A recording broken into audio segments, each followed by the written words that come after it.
ირანის ყოფილი უზენაესი ლიდერის აიათოლა ალი ხამენეის სამგლოვიარო ცერემონია ერაყში გაგრძელდა.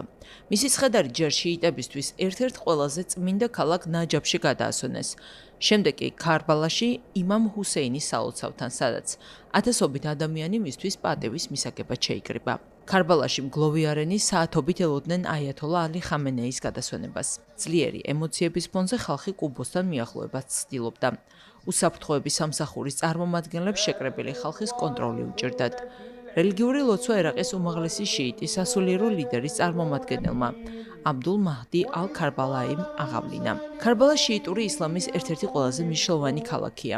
სწორედ აქ 680 წელს წინასწარმეტყველ მუჰამედის შვილიშვილი იმამ ჰუსეინი დაიღუპა. ამიტომ ქალაქი ყოველწლიურად მილიონობით მომლოცველს მასპინძლობს და შიიტებისთვის განსაკუთრებული რელიგიური მნიშვნელობა აქვს.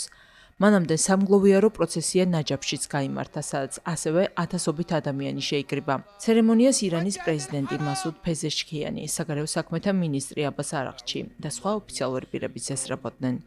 სამგლოვიარო ცერემონიები გასულ შაბათს თეირანში დაიწყო. ხელისუფლებამ დედაქალაქში უსაფრთხოების განსაკუთრებული ზომები მიიღო. დროებით გადაიკეტა ქუჩების ნაწილი, შეიზღუდა საჰაერო სივრცე და შეიცვალა ყოველდღიური ცხოვრების რეჟიმიც. რამდენიმე დღის განმავლობაში 10,000-ობით მოქალაქე მონაწილეობდა იმ ადამიანის ხსოვნის პატივსაცემ ღონისძიებებში, რომელიც ირანს ათწლეულების განმავლობაში ხელმძღვანელობდა. 86 წლის აიათოლა ალი ხამენეი თებერვლის ბოლოს ირანზე ამერიკის შეერთებული შტატებისა და ისრაელის ფართომასშტაბიანი ავიაიერიშების დროს დაიღუპა. თავდასხმებს მაღალი რანგის კიდევ რამდენიმე ირანელი სამხედრო და პოლიტიკური ლიდერიც ემსხვერპლა. აიათოლა ალი ხამენეის ცხედარს დაკრძალვისთვის ერაყიდან კვლავ ირანში გადაასვენებენ. ამ დრომდე საჯაროდ არ გამოსულა ირანის ახალი უზენაესი ლიდერი აიათოლა მოჯთაბა ხამენეი.